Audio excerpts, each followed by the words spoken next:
dangerous.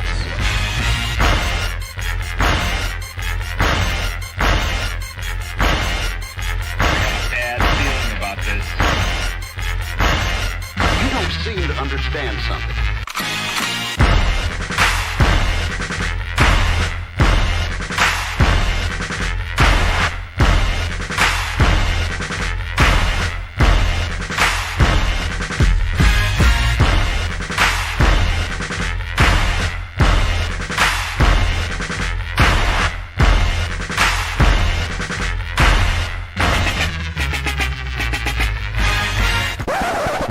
The thing that I like most about being a dad is that I see that I'm about to impact the world. Yes, sir. I got everybody up tonight. You feel me? This is going to be an incredible, incredible show because we're talking about how are men treated. This came from the idea of the conversation that I have with some of my students and how girls, even at a young age, how they view some of their peers. And I noticed that girls would hit boys, but then not expect for the boys to hit them back. Also, not only that, how the media portrays men and boys, and so I wanted to get an idea and a conversation going around what do you see as how men are treated, and so, but we're going to start with the first question: how do you get out of laziness? How do you get out of laziness? And we're going to start with none other than Miss Jamie. Yay. Okay. I hear feedback. Do y'all hear feedback? I did, but not anymore. Okay. All right. For me, I have a Bible verse that kind of reminds me, one, this is the life that I asked for, and two, if I stay in the bed and be lazy, I am going to be forced to work, and I don't want to do that. So it's Proverbs 12:24, and it says, Diligent hands will rule, but laziness ends in forced labor. And I don't want to be forced to work anymore. So that's why I just get up and do my job, That's what's up. Who you got whether I going? want to. Whether Oh, you, yeah. I'm going to pick Monique. This ladies first. Okay. I mean, it really is like you just got to do it. And then I get conviction from the Holy Spirit because by nature, honestly, I'm a lazy person. Like I was the child whom, even in childhood, like if they're all like, last one to the tree's a rotten egg, I'm like, go ahead, because I don't want to run. I didn't even bother. I'm not competitive by nature at all. I just give me a couch and I will be fine all day long. Like that is me in my flesh. So it really is a forcing. Now I do like to like work out and exercise and stuff like that, but I mean when it comes to some things, it's easier to just let time go by, to veg and really do nothing. So it really is a forcing of this flesh, of crucifying this flesh in that way for me, because it's like I would just waste time. And honestly, that's not being a good steward. And so I know, the Bible talks about time. And so it's like, I want to be a good steward of the time that God has given me. And there was something that God had told me a little bit ago because of my occupation. I do have like a good amount of free time. And so one time I was praying and he said, if I give you the time, you need to use it wisely. So I was like, okay, sir. So yeah, I just have to conviction of the Holy Spirit, I guess you could say, is what kind of helps get me out of that. So Appreciate that. Who you got going next? I'm gonna say, well, hello, Mr. Vincent. I have not met you, but let's go to you, sir. Mr. Vincent is new to the show. Y'all can go check out him on Instagram. Hello. Good evening. Good evening. Good evening, sir. I don't know what the question is. No worries. The question is, how do you get out of laziness? Great question. Being someone struggle with procrastinating, I would say do it. You get out of laziness by just doing it. I'm very disciplined in working out. I realize people choose their laziness because if you disciplined in any area, you can be disciplined in every area. But Mm, laziness because they may want to go hang out with their girls, or guys may want to go to the gym, but they may not be as quick to get the bills paid on time, or they may not be as quick to spend time with the kids. Like, people choose their laziness. But I'm a believer that if you can be disciplined in any area, you can be disciplined in every area. And that same effort that you give to the things that you like, you got to give to those things that are more challenging, or that you're more likely to be lazy on as well. that's what's up. There he goes. Yes, sir. In the building. What's up, Mr. Lost? Thank you. Thank you. Thank you. Good for having you. Hey, listen, we excited to see you. Oh, yes, indeed. Yes, How indeed. you doing? First and foremost? I'm much better. Much, much better. That's good, man. We've been praying for you. Thank you, sir. Well, I have. I can't speak for Proto because he don't really stuff on the record. I appreciate it, man. I have no idea. I was just messing with you. Hey, so the question, and we'll go with Proto. We'll go with you, and then we'll go to Prototype. How do you get out of laziness? You know what? Having good friends who continue on to make you want to go on, man. Every week I see you guys do y'all thing, and every week I'm not up here, I feel bad. So today I was like, you know what? I'm gonna have to shake it off, man, and get back in here and give the team, you know what I'm saying? Get my best efforts. You see what I'm saying? So having a good team, man, around you always helps. That's what's up, man. Appreciate that. Hey, on you, Proto. Man, you gotta just have a goal, and it's something you do accidentally.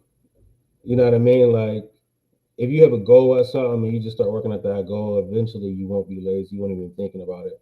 You know what I'm saying? So it's like you really don't set yourself up to be like, you know what? Let me get out of this laziness, because you don't ever think about it like that. It's one of those demons that that's just kind of sneaky with it. You know what I'm saying? So, I mean, I didn't want to make it spiritual, but y'all was all making it all spiritual. It's in the Bible, in the Word, in the Holy Spirit. And I'm like, I never thought of laziness as any of that, but it is one of those sneaky little demons that, you know what I mean, that jump on you like, oh, he's chilling. Let me jump over here on it real quick. You know what I'm saying? So it's one of those things that you got to shake and not be intentional about shaking. You know what I'm saying? So just have a goal about yourself. That's good. I would say the reason why I thought about this question is because I'm on break or whatnot, and I still have things on my to-do list that I got to get done. And I looked at the list today, and I was like, man, I only got one of these bad boys done, man. What what have I been doing? And I'm really goal oriented and task oriented, so much so that I make a list. And I was like, man, I just really want to be lazy today, right? And but I felt really guilty for not getting my list done. Right. And so for me, how I get out of laziness is that I don't like to have regrets. And so I like to be able to say, you know what, I accomplished this, and then have a semi celebration, if you will, depending on what it is. And so I also know that I don't want my wife or my kids to see me staying in a state of laziness. So that's also another position that I hold, that I'm setting an example for those that are in the household and anybody that's outside of the household. So that's my thoughts on it. So appreciate. Can I add something to that, if that's okay? Absolutely. Go ahead, sir. Sometimes a trauma response of a person going into freeze mode can look like laziness. And, like, depending on what that trauma looks like, they say it's fight, flight, freeze, or fawn. And you can go into freeze mode where you're just stuck and you just can't get nothing done because you can't get out of this freeze mode. And I say that because I've experienced it before, and I never saw myself in that place. But I want to say, like, 2 years ago, a car crashed into my apartment building, and so everybody in the unit, it was like 6 buildings, everybody had to leave at once. And I remember going to Home Depot and getting all of the boxes so that way I can pack up and move out. And I remember getting all of the boxes, and I remember going in the house, and I set all the boxes down, and I went and sat on the bed, and I literally sat on the bed for probably like 5 hours. I didn't move. I didn't pack one box. And I knew I had to get it done because there's no electricity. I got to be out of this place because the car crashed. But through therapy and everything, I realized that I was stuck in freeze mode. So sometimes it can be a trauma response that looks like laziness as well. Yeah, that makes sense too. And so that's why I said, how do you get out of it? You know, Right. And they're just all that are in different spaces. So I get it. That's what's up. So to the topic, how are men treated? Everybody has a different vantage point. But I'm gonna start off with this small video. Here we go. They slander my name. They fire my coach. And I felt like all that was on me. Staring down the barrel of the hot sun, shining with the sheen of a shotgun. Carol has a little if we need some. Joe has a right if we wanna come. Hanging your jeans with the clothespin. Skin still wet, still on my skin. Mango in your mouth, juice dripping. Shoulder of your shirt sleeve slipping. Christmas Eve with your mother and sis. Don't wanna fight, but your mother insists. Dog's white teeth slice right through my fist. Drive to the yard and they put me on risk. Grocery store last night you get pissed.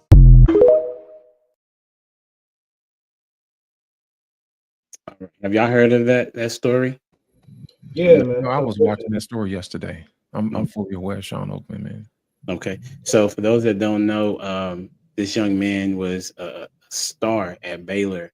I want to say 2015-ish or a little bit before 2016. 2016. Yeah. Right. And he was projected to be in the first round of the NFL draft. And a young lady accused him of SA, and he ended up. I think he went to jail and lost the last years of his life, basically. And now he just recently is out, and come to find out that my bad. Let me see. Something just happened. Who dropped off? Oh, I think James. Okay. And so what ends up happening was he they come to find out that he was not that she just made it up. That's what happened. And nothing has happened to her from my understanding. But if you see it, he has internalized it as putting it on himself. So my thought process is, or question I would say behind this, how did we come to a point of where men could be victimized just off of fear? What is the word? They said the Me Too movement, right? How did we get here? Because I honestly don't know. Right. And so I want to talk about that and how this seems to have perpetuated the question that we'll have, which is the man or the bear in the woods. Right. So we'll transition into that. But before we get there, talk to me, Loss, about how do you think we got here? Or do you know how we got to the point of where a woman could just say SA and then they say, oh, okay, well, we believe her. And then he gets basically put in jail for so many years. You know, I think most of this comes from where we've been socialized to think of women as sugar and spice and everything nice, you know, and guys are, you know, snails and puppy dog tails, and that's what little boys are made of. And what happens is I think that people are more apt to listen to women as a default mechanism as to protect them at all costs. You know what I mean? So I think this is a long going thing that society has put on men. And the thing about it is there was a time where men were glorified. You know what I'm saying? When they came back from war, you know, that type of thing, or, you know, when they were actually revered for the things that they did, you know what I mean? They were respected. And somewhere along the way, I think the idea of a man has been shattered to where people don't believe in men anymore. I'll give you an example. There was this example I was watching today of this trans woman who was talking about, having to be forced to go to the men's bathroom because she may be SA'd. You know what I mean? And what people don't pay attention to, it's the underlying tone of men are bad. You see what I'm saying? And even if you take a look at it and say, for instance, if that person, which was a transgender female / male, will go into a women's bathroom, the women will automatically say that they don't feel comfortable because he is a man. But what people are not talking about is the fact that it's still an underlying message of men are bad, no matter what the situation is. So I think it's one of those things we have to sit back and think about it and just get back to where men are being revered for the good things. Some of the greatest philosophers, mechanics, engineers, some of the greatest thinkers of our time have been men. But for some strange reason, in the back of our minds, we're always looked at men as being bad, And I think it does the world a disservice when you look at half of the world as bad just because of their gender. So in this story of Sean Oakman, where he basically literally had his career taken away from him, it's a bad thing. Even with the situation with Jonathan Majors, when his ex-girlfriend dropped the charges on him, it still ruined his career. He can't go back to Marvel to play Kang. They've moved on. Whether he was exonerated or not, or she dropped the charges. In both cases, the man was still looked at as bad, and nobody thinks about restoring the man back to his previous condition before the incident. So I think until we start giving restitution to men when they've been wrong, I don't think we can actually give men a fair shake. Thank you for that. Who you got going next? Let's go with Monique.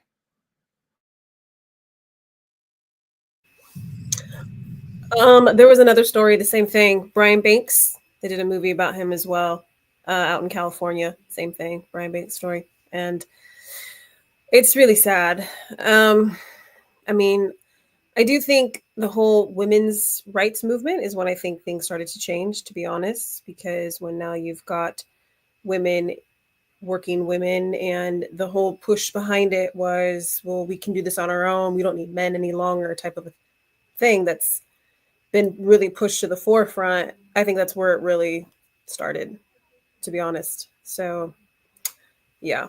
And I do think that women who falsely accuse men of that, they should be jailed themselves. I definitely agree. Because you've just ruined this man's life because you were mad because whether he didn't want to sleep with you or he broke up with you. And I don't think it's right. I think there should be some kind of reprimand that should happen to the women that do that. Thank you for that. Who you got going next? I'll do Prototype. That's why we got I ain't gonna say we because it wasn't me, but that's why y'all got your boy Trump in office, right? To fix these kind of scenarios. You know what I'm saying? Like if here he goes with this nonsense. Listen, if he gonna fix something, right? Like I think men complaining about being mistreated has been at the tip of the conversations over the past couple of years. It's heavy, you know what I'm saying? The whole manosphere or whatever. I mean, most of those guys are Trump supporters, right? Tell your boy to fix the laws. You know what I'm saying? Like, so no, I mean it's unfortunate for sure, but it's not really going to be changed until we hold women accountable by law. I think that's the only thing that can really hold them accountable is the law. You know what I'm saying? That's going to be accountable by us, by ourselves. They don't understand. I don't think that the repercussions is too heavy. It's heavy enough for them to really change. I don't know anyone that I'm going to sit in jail. That's a different kind. That's a different kind of, you know what I mean? Accurate. So let's go with Vincent.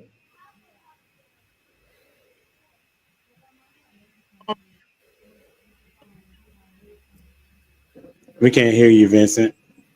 Now? Can you hear me now? Okay. I feel two ways about it. I agree with Monique that there is no space for someone to become a victim or to lie with all of these accusations, to take someone's livelihood, to take someone's integrity, to take someone's life and demean it to a place or belittle it or devalue it to a place, to an accusation where they're just not true. I believe that wholeheartedly, but I also believe in accountability, and I believe that in when we're young, women are taught what to expect from a man. Women are taught boundaries and non-negotiables and standards. Oftentimes, men aren't taught what to expect from a woman, and so from an accountability standpoint, at what point do we learn boundaries, standards and non-negotiables to not put ourselves in some of those situations? I'm not saying that it's warranted or that it's always a space where we're inviting it, but like you said, some of this stuff has been going on for years and years. We've seen this with athletes over and over and over again. At what point in time do we create boundaries where it don't matter what type of accusations come about? We know where we were. We know the boundaries that were created, and we know we have people that can vouch for us in these situations. And so I believe that it's definitely a place where it's never okay for a woman to bring these lies to make herself look like the victim or to steal something from a man. But I believe it's also in some of these cases, a man probably could have did better with creating boundaries so he's not in these situations where whatever she's saying can be perceived as true as well. All right, thank you for that. Who you got going next, Vincent? Let's go with Jamie. So I think that there needs to be a separation when it comes to race. I don't think that all men are viewed as bad. I've never looked at a white man and said, "Oh, he's bad," right? Instantly. But I do know that as a mom of a black boy, when he turned about 8, maybe 9 years old, he went from being the cute little brown boy to being a threat, right? And I remember one time a white woman even said it to him while he was trying to protect another kid. She said, what do you expect from people like you or people like him? And I was like, well, what do you mean by that? You know, he's a black boy. What do you expect? I was like, well, I'm that black boy's mother, right? And so I think that there's definitely a difference. Like, I don't look at a Chinese man and instantly feel threatened by that. But I do think it's ingrained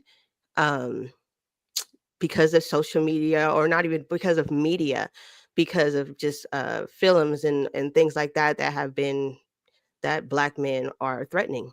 And that's just the truth. Right. Even I'm gonna say this, even Caucasian men are threatened by black men. I've watched officers treat other black men really bad just based on, like, I don't want this person to have the one up on me, even if the person was non-threatening.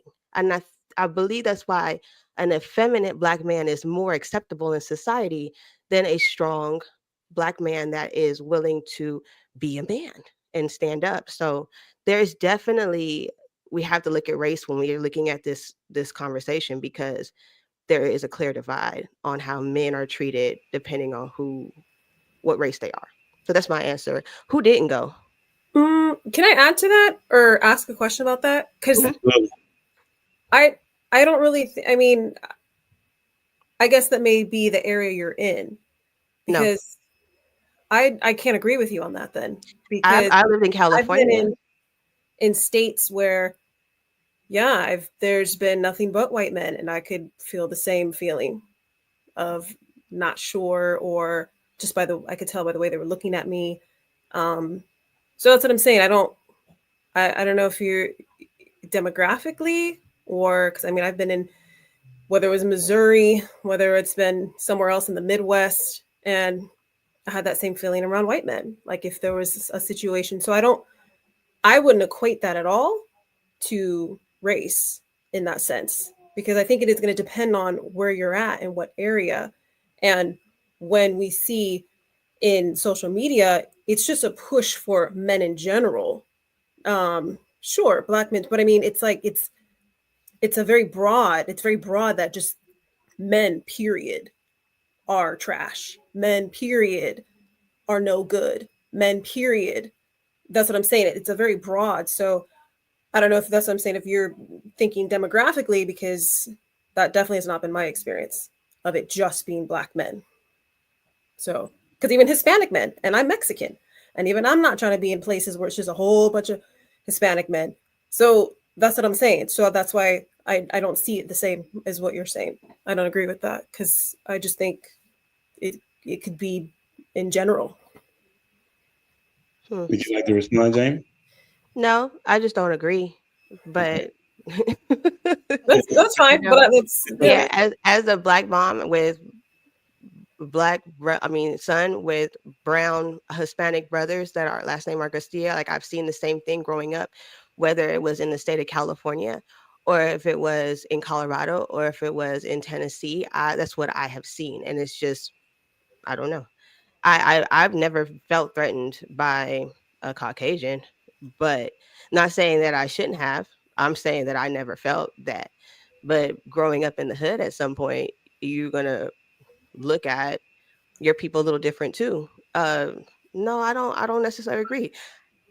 I've seen black men attacked more than, and I feel like we even have white savior complex, where we we would be like, oh, maybe this white person, as long as if a white person jumps into a movement, we feel safer because they have privilege. I'm just we have a reality that's different than most people if we want to look at it for what it is. That's why. Anyways, no, I don't agree. Sorry. We'll go deeper, but I don't agree. That's fine. Okay. No, This hasn't been my experience either. For sure. What you got, Jamie? Who you want to go next, Jamie? Of course, Dwayne. Appreciate that, man. So whenever you at Prototype, he made mention of Trump coming through and saving it. Before he's talked about Trump coming through and saving it, I was thinking about who one of the main cause of it, Barack Obama. I remember on college campuses, that was the start of the Me Too movement, because I believe it was about 2014. They really made a push on sexual SA on college campuses. And I don't know if y'all remember the Duke lacrosse team and that situation. So even bringing race into this, we also then see how a group of people were got their name dragged through the mud, only to find out, guess what? That Believe All Women stuff was dead from the get-go. Come on now, we should be able to take every last incident based upon the characters involved in it. But then what we evolved to after Barack Obama was Believe All Women. And that's what led to the Me Too movement. And back to your point, Prototype, as for whenever it comes to Trump, in order to facilitate change, you have to see it happen to somebody. And whenever this whole Eugene Carroll situation that he's going through, where they awarded this woman millions on top of millions of dollars off of some accusation she had from 30 years ago, and now it's still pinned to the man because of some incident, because guess what? The court said so.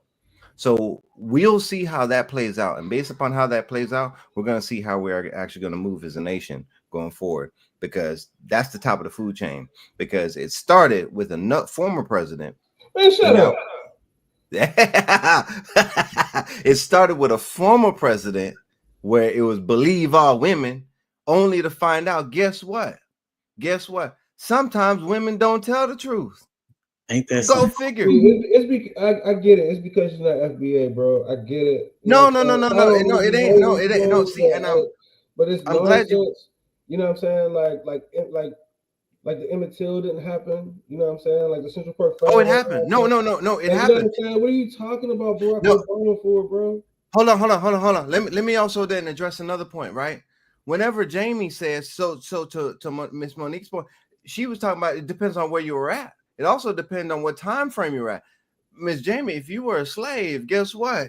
If that white slave owner thought that you were appealing, guess what? He would assert his dominance, and that's what race is. It's asserting dominance. Race don't matter whenever it comes to that. It doesn't matter at all. So in it, whenever a man has it set upon his mind that he wants to pursue something that he can't get organically, he's going to force himself upon him. Race does matter, and especially in these situations. You have to come to the mic prototype. You kind of faded away. Race does matter in these situations, you know, because that's the ones that generally getting misunderstood. I'm not saying, for instance, I'm gonna keep it gutter. I never dated anything outside of my race, and this is one of the primary reasons why. You know what I'm saying? I didn't never want to be misunderstood. I'm a big jock. You understand what I'm saying? And I never wanted to be put in no type of weird situation. So I stuck with my own. I stuck with people who understood me. Never went outside of it. You know what I'm saying? So race plays a huge part in these kind of situations. You know what I'm saying? And I'm not saying it don't happen from, you know, within our own culture. It does. But if you look it back, like, I mean, even just from being an athlete, because that's the ones they scare you with the most. Yeah, if you're an athlete, they're going to come get you. They're going to come after you. You understand what I'm saying? So I just never dated outside my race. But I'm not going to let you sit here and talk like, oh, Barack Obama brought the Me Too movement. It's been always an undertone in this country. Believe all women. You understand what I'm saying? So I couldn't wait to call Cap. Like, you know what I'm saying? It was just boiling me up.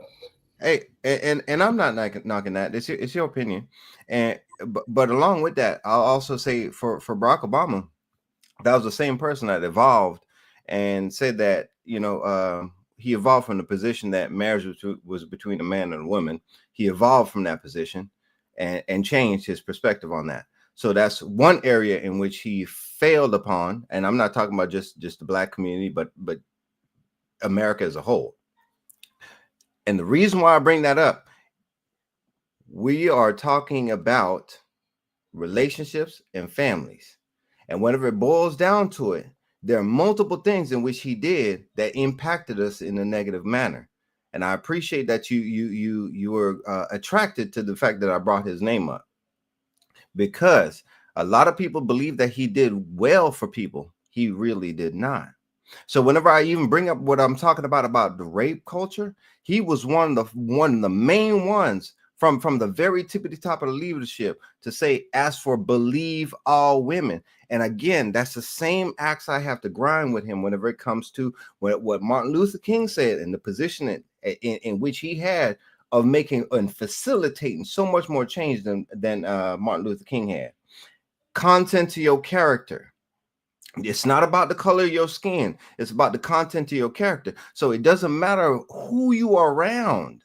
The color of their skin does not matter. What does matter is the content of their character. So even going back to that, it doesn't matter what man you're around. If they have malintent, they have malintent.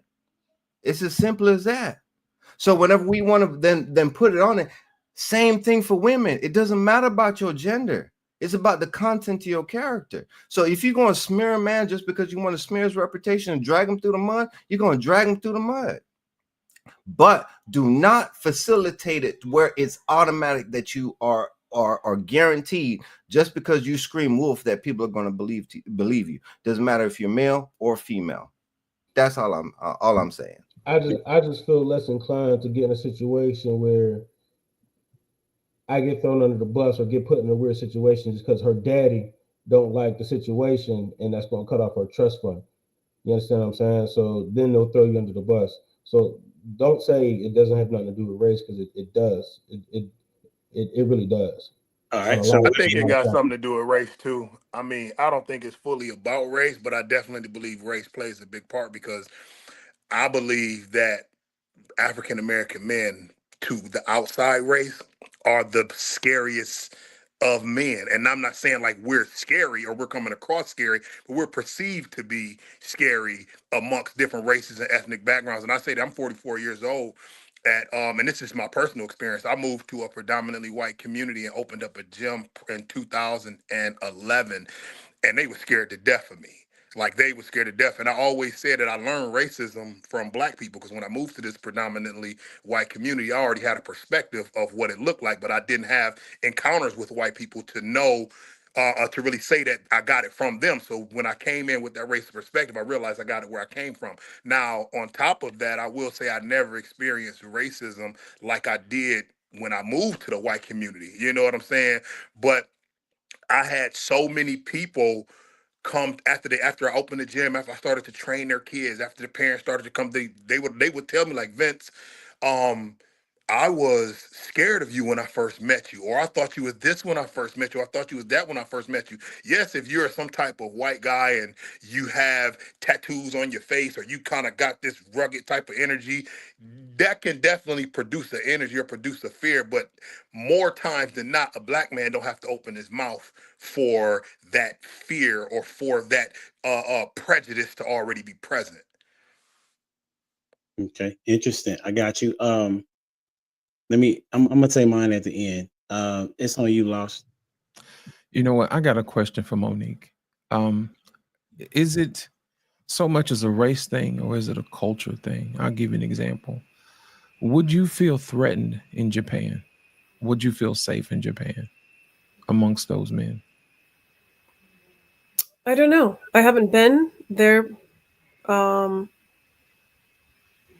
I mean, I've traveled to a lot of places, and it's just I always am just cautious and exercise wisdom um, in different scenarios because I've been to several countries and states. So, and I've had scary encounters with men in certain ways. So that's why I'm just very cautious. And it was black, white, Hispanic. It was all three. So that's what I'm saying. That's so from a personal perspective, that's why I'm saying, depending where you're at, what area, and I don't see it as just one ethnic background. So the reason why I ask Asians is because Asian men are not looked at as threatening, you know, and you don't see Asian men being on the news, being roughed up by the police. You don't see Asian men taking over countries or something like that.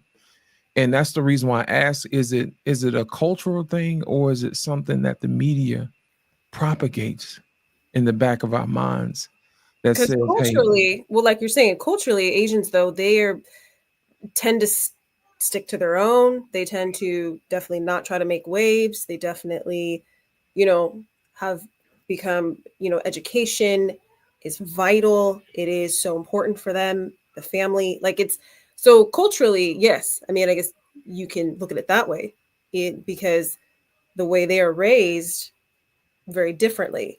Even being born and raised here in America, but still being of Asian descent, all those traditions, all those values are still passed down. So then we could say culturally, sure, then. yeah, the reason why I ask that is because I think it may be a twofold situation. It's what we see, on TV, what the media puts out there, and also our experiences with these type of people when we actually run into them. You know what I'm saying? It's like you never feel like you have to walk across the street when you see an Asian man. You don't have to, lock your door when you see an Asian man come by. You don't have to clutch your purse when you see an Asian man come by. It's one of those things that has not been taught to a lot of people around the world, as these men are threatening. So that's why I was asking the question. Is it a cultural thing, or is it something that we've been taught socially to believe, which instills that fear of men in general that we currently have right now, which makes men seem like they're worse than they really are. That's what's up. I think that everybody has their particular aspect of the reality, obviously. But if you was to actually look at what you see in media, movies, music, entertainment, you'll see that the gamut is all over as it relates to men. It's not really a race thing. It is a gender thing. Tim the Tool Man was considered, he's white. He was considered kind of dumb, right? Then you had Cosby. They made fun of Cosby, right? He was the character. Bart Simpson was made fun of. You look at different commercials, the guys are seeming to be looked down upon in these particular scenarios, which gives and not just that, then you transition to like even real world, and this is how women are looking at men. You look at the Johnny Depp case, right? That was a white dude, and the woman, his wife, was one of the leading people in the Me Too movement, and she lied on her husband, right? So I just wanted to kind of understand where it all started from, to see if there's a way to change the narrative, similar to the conversation that we've had before of how do we change the narrative, how Black women are looked upon as, right?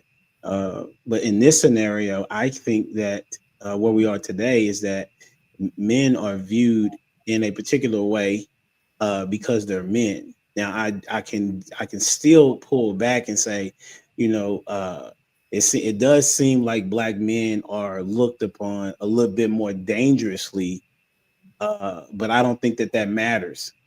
Does that make sense? Like I don't think there's an importance of ranking which race is the more feared, the race gender, if you will. Okay, so I want to get to the point of when we get to how are men treated, and so far with the clip, it leads us to the Me Too movement being a problem of where we are today, and believe it or not, Barack Obama was a part of the movement because he didn't try to do what he did in the first place, which was family, family, family.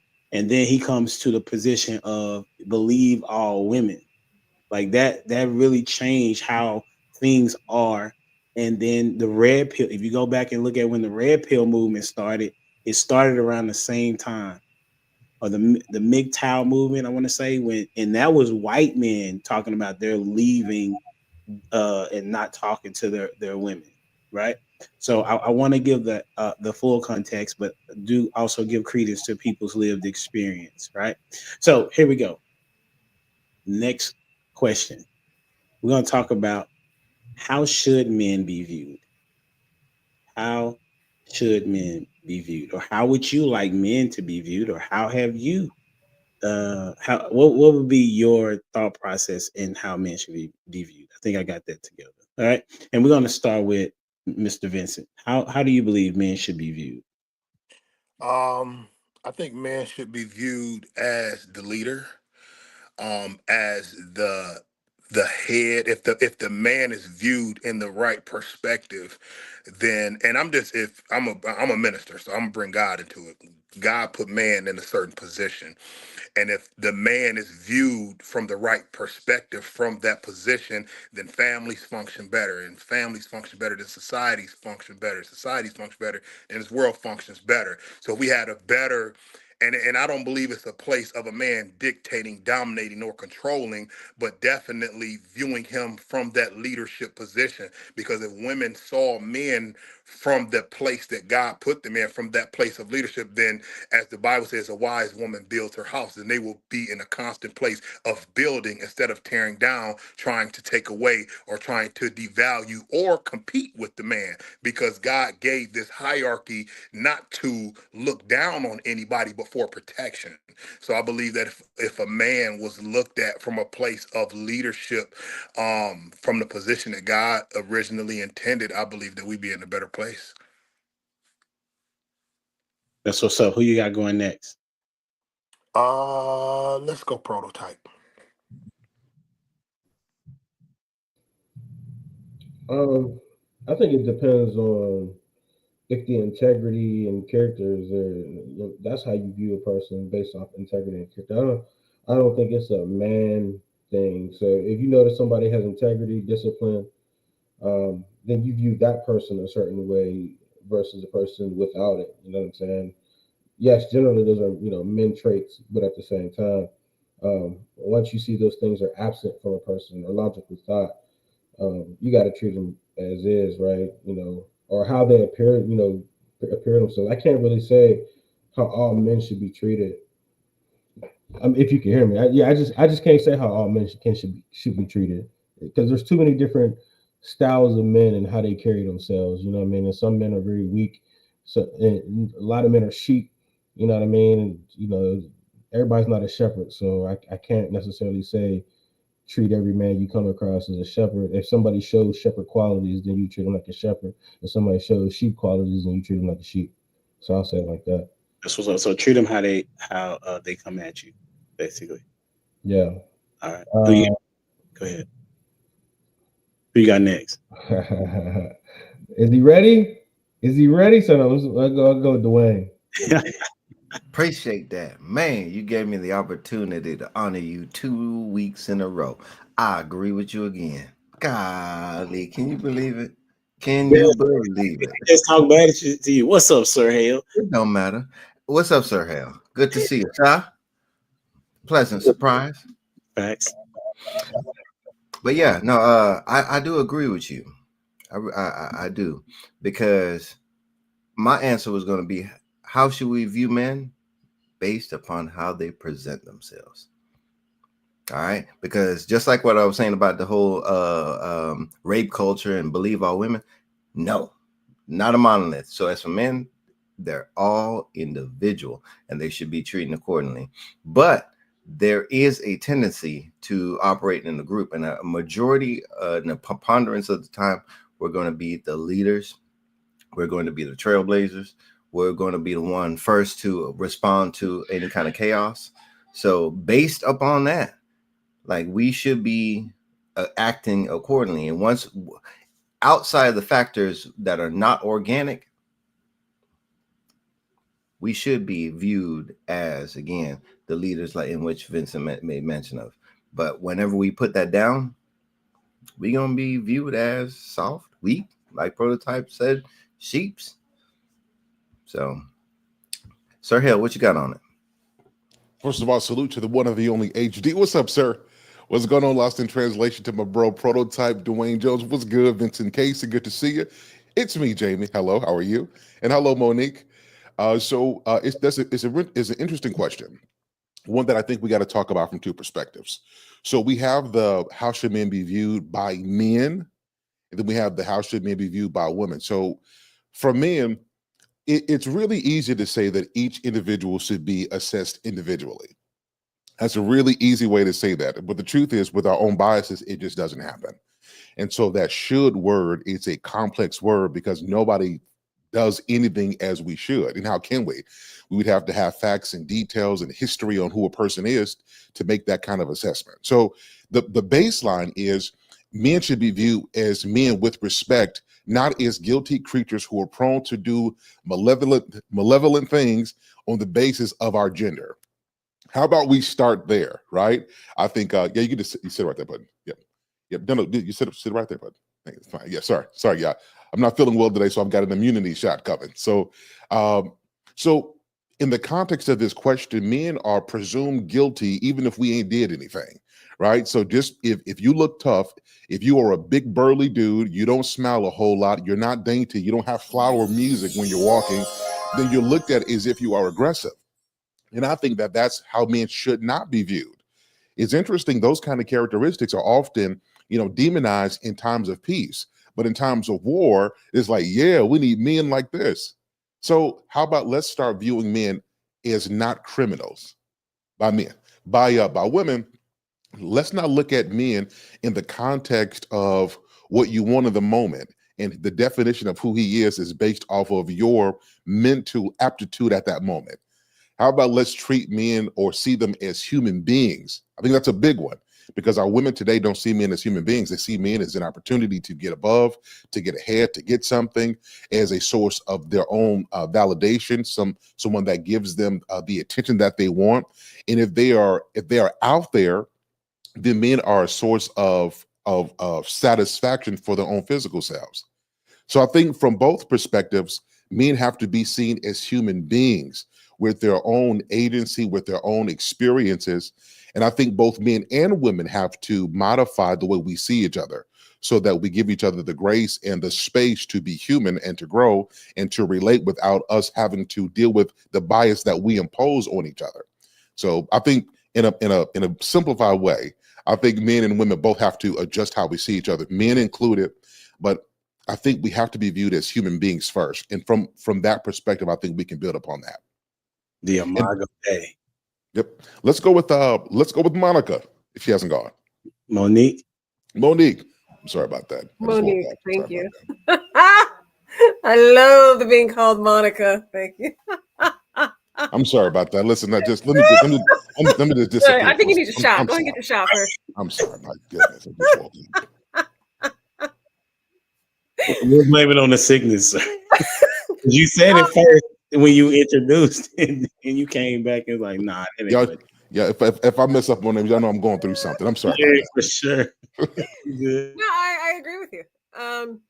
Yes, I think in the most general sense of it is true of how during times of distress, disaster, we want the masculine, aggressive, natured men, but when it's not, it's looked down upon. And that's why I don't like how, masculinity is being referred to as toxic, because it's not. It's necessary. Like, we need that, and we need these strong men. We need men who will run into the burning buildings, and then we also need the fathers who come home at the end of the day and love their children, love their wives, and instill integrity and godliness into their sons, into their children. And so I think men should be viewed as echoing what everyone else has said, as the leader, because they really are, of the home. They're the ones who are taking things in a certain direction. And so, yes, it is necessary,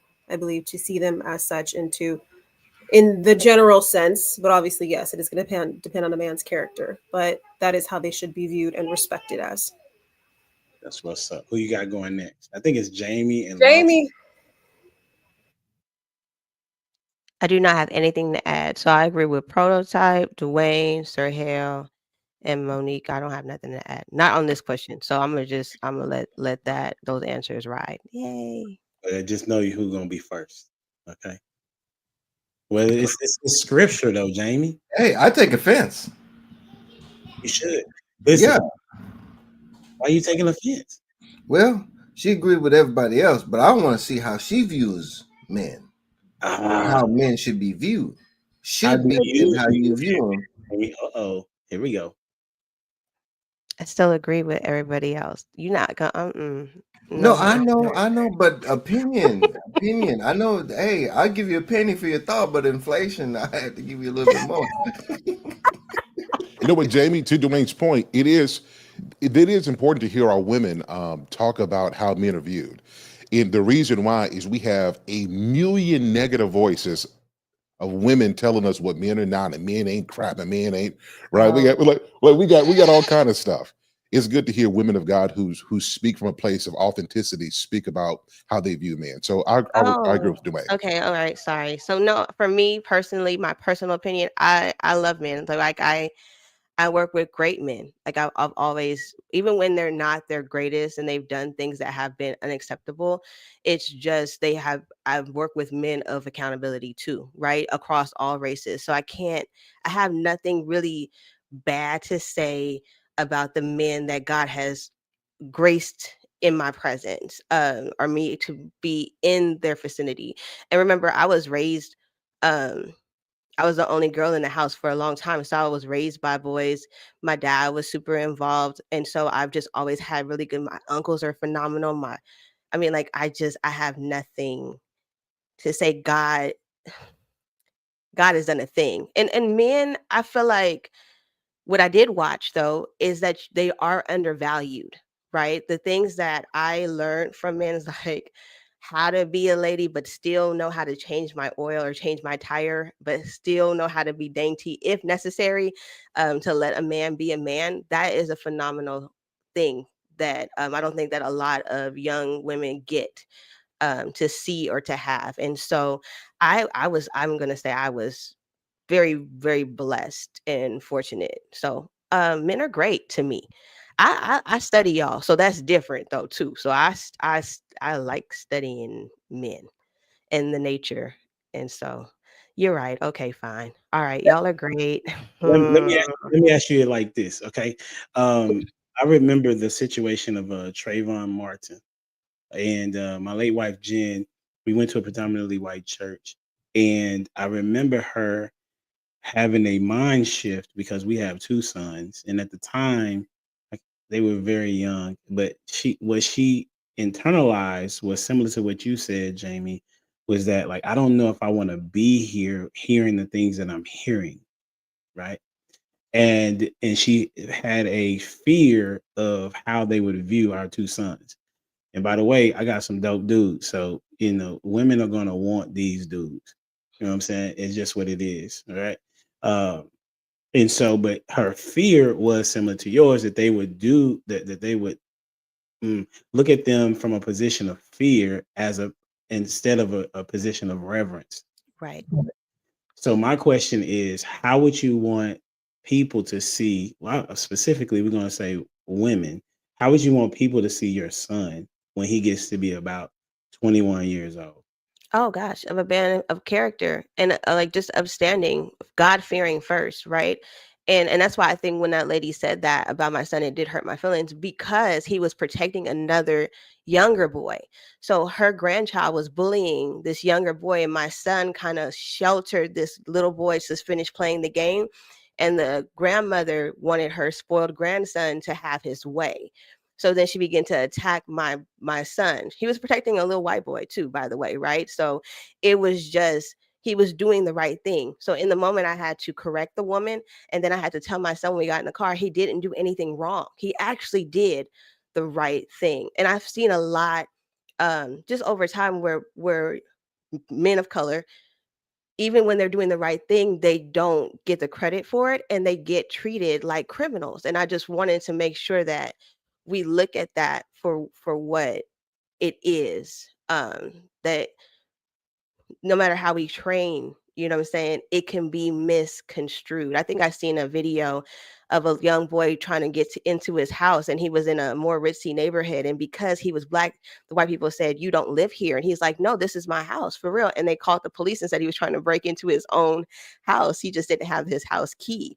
Right. And so that's all I wanted to, to say. I think men in general, you know what I'm saying, are good, they have I like to feel protected. I ain't gonna lie. I like to be around a lot of men so they could step in their role and I can be a girl. I like it. So that's probably why I hang out with a lot of men. Hey,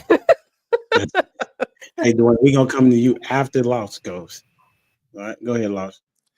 I'm gonna steal a line from Sir Hill. I think we should look at men, as human beings instead of human doings. You know what I'm saying? What you should look at men is a library, and each interaction that you have with them, you write a page in their book that they house inside that library. And my thing is this: each man should be looked at as a resource, because at some point in time, that man is going to have to give back what you put into him. So that's the reason why I say be careful how you treat your men. I have this philosophy. It's called learn, do, and teach. When you're a young man, a young boy, your job is to learn as much as you can. Filling up your library, getting your wisdom up, learning as much as you can. And then after that, you apply it. And that's when you reach the next stage, is do. That's when you do as much as you can. You become proficient. You become what's known as a subject matter expert. You see what I'm saying, so to speak. And then when you get to the final chapter in your life, you know what I mean? That is when you teach. That is when you pass back and you give back to those who gave back to you. So I say this to say that is that each stage, a man's not going to be able to do for you, but at the same time, you should be able to respect him throughout all stages of his life, especially in the beginning, because he's going to learn how the world is based upon your interactions with him. And based upon how you've treated him and what he's learned along the way, he's going to give that back out when he's older. So my thing is that I don't think women really understand the power of a man, is because men actually are charged with doing. You know what I mean? A lot of the things in society, how we are looked at as leaders in our own homes and households. So what you write on the pages of his heart is what's going to get returned back to you when he's older. You have to also look at in other cultures as well. Like we talked about the Asian culture. I don't know if you guys watch the old Kung Fu movies when they have the old Kung Fu master with the long white beard and nobody could actually beat him. You know, imagine his master who trained him along the way. And each one of those men he's learned over time have poured into that particular person. You see what I'm saying? So my thing is this, each person should be looked at as a library. Because if you think about it, every time an older man passes away, that's the same example as a library being burned down. You can't get that wisdom back. And it is a specific type of wisdom based upon a location and a specific moment in time. And I think if we look at it that way, each man is special unto himself based upon where he is in that particular moment in time. Because you have some men who are actually educated in certain things. You have guys who have learned to be pastors, ministers, engineers, barbers, you know what I mean? The psychologists, philosophers, all of that stuff goes into a man. Husbands, wives, sons, all of those things go into making that man who he is. Now, my thing is this, who he's been learning from and who he's been teaching from actually matters as well, too. Think about it. If you are a good student as a man, learning from your mentor, then that would allow you to choose the next person who's going to learn from you. And then that person learns from that other person and it continues on. But my thing is this, if we don't hold men in reverence and then that particular library goes away, or if that person gets to the point where he can't do anymore, then he loses his value. And I think that is where we make the mistake. We make the mistake because we assume that that person can't do anything for us. He no longer holds value. But my thing is this, a library is still a library, whether you enter the library or not. That's dope. Men are. I'm gonna come to you, Monique, after I go to Dwayne, and then Monique. I'll let Monique go first. Look at you being nice. Go ahead, Monique. A gentleman. Thank you, Mr. Dwayne. Jamie, I just love that you've had these experiences. And that is just amazing because I'd say a majority of us didn't. And I think to what you're saying, Lost, is that is how it should be. And this is why I'm such a huge advocate for godly men pouring into other men. Because I know from my experience and why I think some people, well, a lot of people don't view men with the reverence that they should is because they've had bad experiences with fathers, especially. And so, like, I know for me, you know, my father was an alcoholic. My father was also abused as a child and never healed from that. So alcohol was what he turned to. So he was not a good father. He was very aloof and uninvolved in our lives. And alcohol is eventually what killed him. So, but I don't have a tainted view of men because from my relationship with God, I have the revelation that God is my father and God has taken that place for me. So, but I know the good qualities and what men are supposed to be and how they should be taking up their roles in leadership. And that's why it is on other men. I would love to see more mentorship from godly, mature, integrous men to pour into the next generation, because that is really what's needed. Because I think a lot of people have tainted views because of their experiences.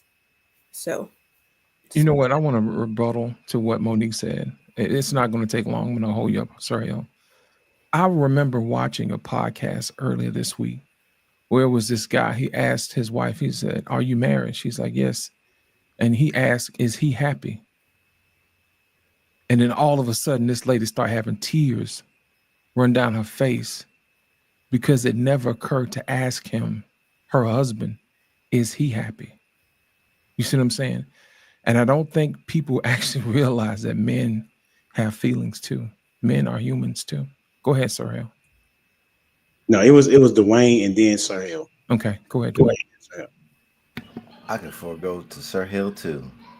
Go ahead. Go ahead, sir. I could waive that. I really wanted to go after you. I opened the door for everybody. Come on. Boy, come on. Dwayne, go, bro. Okay, it's your show. It's true. Thank Hey, you. hey, let me close the door, Sir Hill. You'll catch it whenever it comes open. Now, I wanted to touch on the other side of it from the women's perspective of who is teaching them and what men then look like, and it's the praise. So, like, as for those women and dads raising good men, they become targets to praise. So that lady that's been floating around the interwebs, the trophy wife lady, and her situation, I'm not sure if y'all caught up on it, but how she was mentored by Sprinkle, and then end up in a very bad situation. Right? She got what she was looking for. And in that, she was looking for a man in which she could prey upon. And I think from the viewpoint of how should men be viewed, they can be viewed as praise. So even if they're good, or I'll bet it. Let me say, especially when they're good. If you're out there trying to passport whatever, come what may. But especially if you're a good dude looking for real, true love, relationship, and connection, there's women out here that's preying upon that. And then once they get in the right position, guess what? They execute and get exactly what it is that they wanted. So I also want to then, I guess, lay that unfortunate piece out there that men are being preyed upon as well, based upon what is being taught to some of these women out there. So men are also being treated as prey, is what you're saying. Exactly. Didn't I say that 2 weeks ago? More than like, yeah, what you got? So two things. I want to address two things. So Dwayne, that was a very good point. Human psychology talks about the proclivity for people who are easy targets to be prey.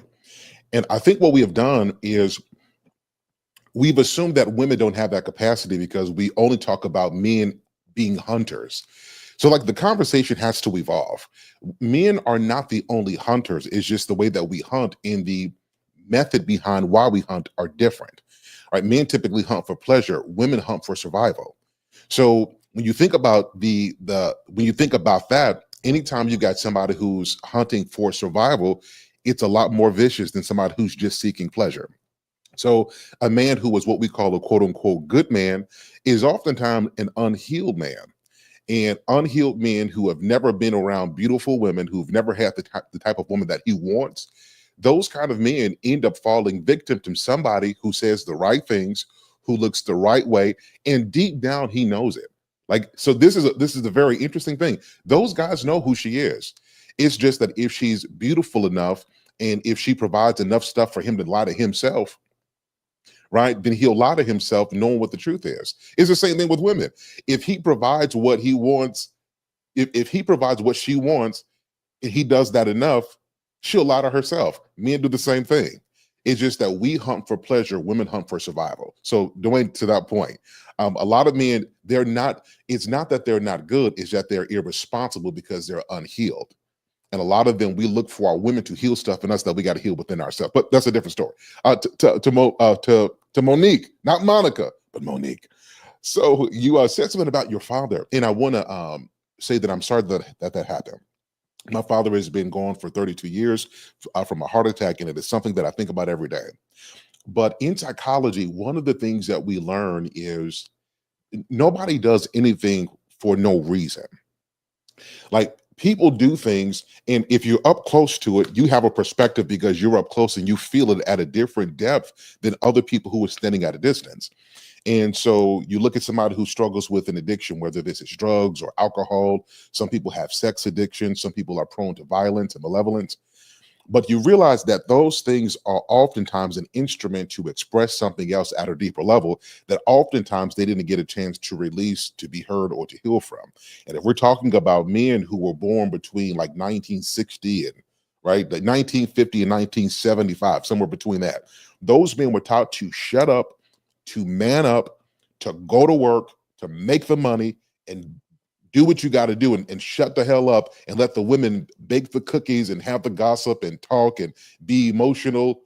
So a lot of times men talk, but we talk through what we do. And so in those particular times, men would, a lot of them would drink. I mean, drink heavily. If you are a Christian, you realize I think it's in Ecclesiastes, Solomon talks about, let the person who is wearied, who is dealing with grief, let them be turned to drink. So they can forget their sorrows. Men oftentimes turn to something to medicate a pain that they can't tell the women in their lives. And this is a problem because we should be able to, but women are not taught to hear, men are not taught to talk. And so women gather their assumptions about who he is, and men internalize how you treat him based off of the lack of education we have for one another, right? So he drinks and he internalized the fact that he's a drunk. There's a day where he's drinking and he's in the mirror and he's got tears in his eyes because he knows deep down inside that this what we call alcohol is just a liquid drug that is doing something to him that is making him distant. And while he is medicating a pain, he is thinking, I have a daughter who hates me. And there's no way that I've respected her eyes. And you find yourself in this wheel. Like, what do I do? I've got pain that I can't share, that I don't know how to deal with. And I've got a daughter who's disappointed in me. Let me show my love by distancing myself so that I don't hurt her. You see what I'm saying? And a lot of us, our fathers die, and we're left to piece together a story about our experiences, and our father never gets a chance to use his voice to testify that he would have loved you if he would have known how to heal. But it's hard to raise a child when he never had an opportunity to be the child that he wanted to be. And if his mother hurt him, in some ways, a mother's hurt a man can't overcome by himself. I'm going to say this and I'm going to wrap up because I don't want to go on a soapbox. But if a mother hurts her son, it's only two other women who can heal that. That's the woman he loves, who might not be his wife, and that is his daughter. Right? And so if he never had a chance to explain it and talk and get that out, I promise you, and the reason I'm saying this is because there's a lot of daughters who never heard their dad, and they go and they hear a preacher, and their concept of dad is God. And what you just heard now is a picture of perfection and dominance, and God never fails. And so you equate your human father with Almighty God, and so your father who died in sickness never gets the ability to for you to hear his voice and hear his love for you, because we have created a concept that a man is perfect, and really men are human trying to be like God, and without God we can't be like him. So I say that to say to all of our daughters, to all of our women, don't think that men who have distanced themselves, don't assume that they did so because they didn't love you. When a man is disappointed in himself, he'll distance himself. Is the only way to show his love for you, because he doesn't want to allow his storms to cause it to pour on you. So he'll distance himself. And oftentimes, by the time we realize it's time to get it together, it's too late. And then we die, and we never get a chance to say what we wanted to say. And I'm pretty sure if he was here, he would let you know how much he loved you and that he was sorry. I yield the floor. What a phenomenal take, Jamie. Go ahead. So I did want to, and I'm glad you said that, Sir Hale, because what I gave was the depiction of the memory of my dad that I wanted to. And I know, because you said that your father was an alcoholic, mine was too, right? He has like a really interesting past. Really, I could probably write a really good movie about my father and all the aliases that he had and the other life that he had. But in that, I choose to look at what he was able to do. And even as him being an alcoholic, there were still moments that he was good to me as a father, right? So I had to look at, like, he was providing, he was doing some things, and he may not have been the greatest to my mother in moments, but I have to look at, that's why I was wondering, like, do you want us to say view the men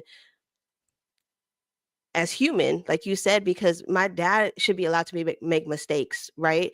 And he lost his mother early on in that era where you said men are told to be quiet and shut up. So losing your mother and harboring that. He chose addiction to deal with that. And that's something that he did end up getting to share with me before he passed, which I'm grateful for. But Sir Hale, again, I don't know how you knew that, but that is true. Like, that's true.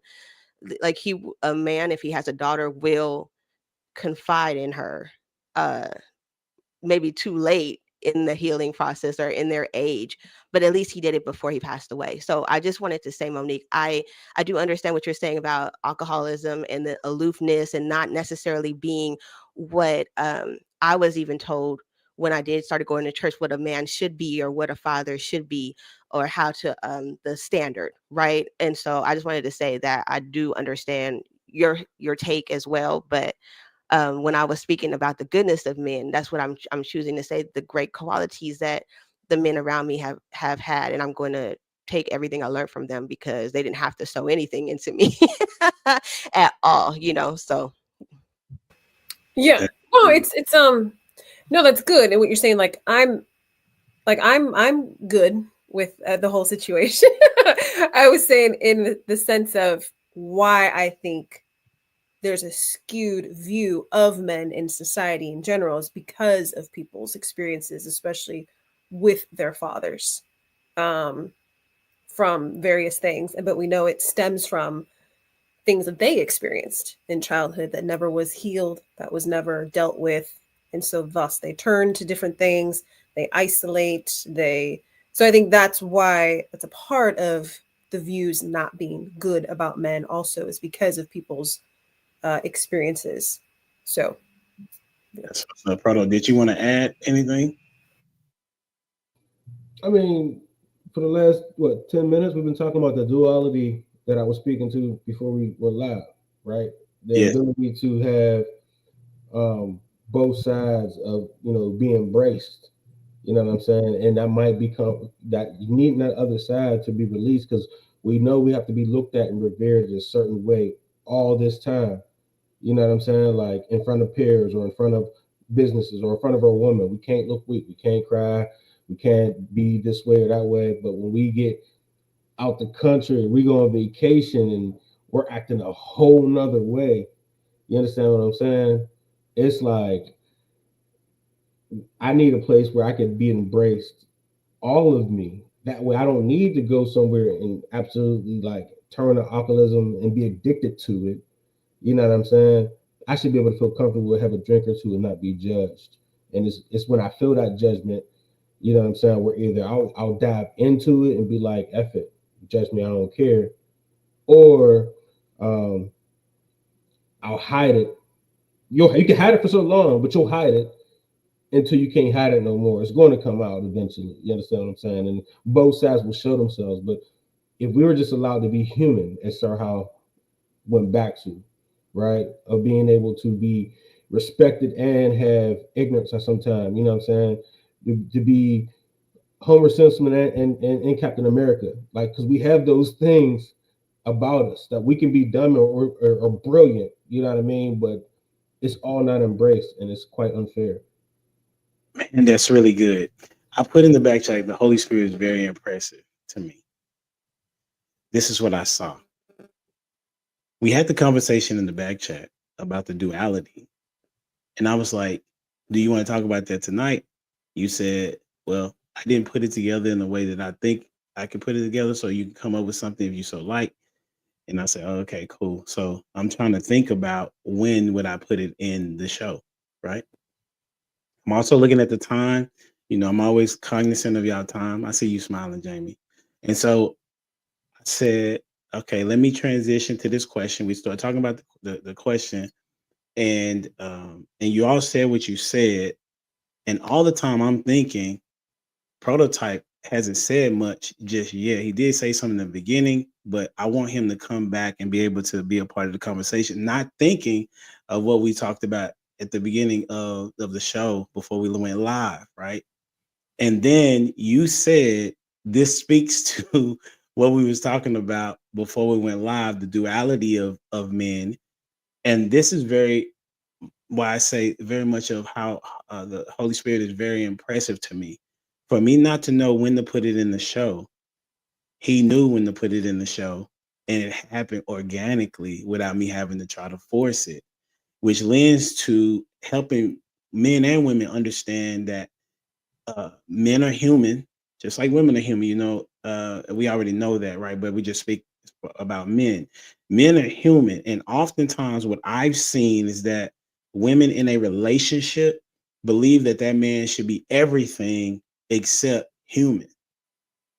That when he makes a situation, he may make a mistake in the decision that he made, and then it comes about, well, I told you shouldn't, something to that magnitude, or they hold it over his head.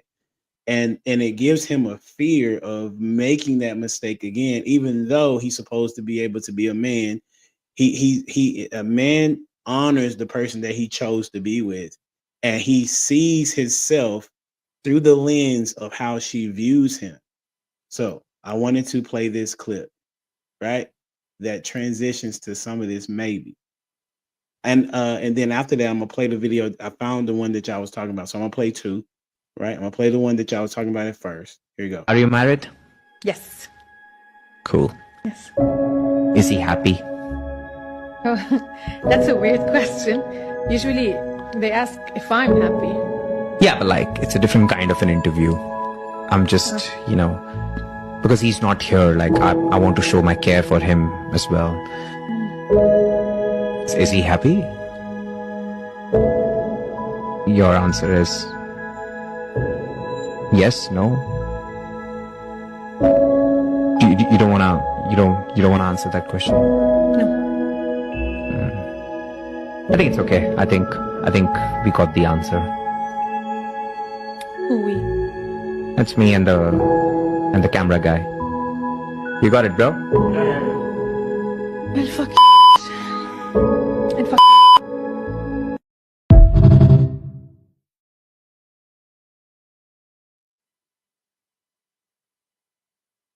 You're on mute, HD.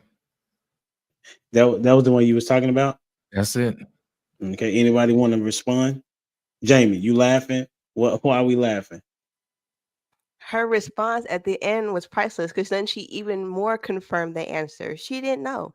She had no clue, and she was embarrassed. And her response to being embarrassed and ashamed was to attack, rather than to say, you know what, you guys, maybe I need to go home and ask my husband if he's happy. Like, and then if he's not, how can we fix this? But no, she snapped. And I just thought it was funny because it was a terrible reaction. It was she was acting like a child, and she was throwing a tantrum in that moment. That was her response. She was being a princess, because she could not handle. It wasn't even real criticism, because nobody said anything to her to give her feedback yet. She refused to even get to that point. That clip is phenomenal. If you can send that, in the group chat, I would like to have that, please, sir. And that's it. That's why. All right, Monique, what you got? You shaking your head. What's on your thought? Same thing. It was just like, wow. I mean, her response, because she was mad, exactly what she said, because she was embarrassed, because she didn't know the answer, or the answer probably is really no, because she's just too selfish to even care about her own husband's feelings, and didn't want to admit that. And so, yeah, that's why it's just shocking. And yeah, that is wow. So it was just the reason why. After you thump HD. Say it again. So can I add after you? Yeah, absolutely. I was just saying and thinking that this is one of the reasons why men have a hard time communicating in a relationship or in a marriage, because the woman is not concerned about if the man is happy. As long as she's happy, then that is what defines what's going on in the relationship. That's what I'm thinking. I'm not saying all, but this is where it happens, that it's like in the Bible, right?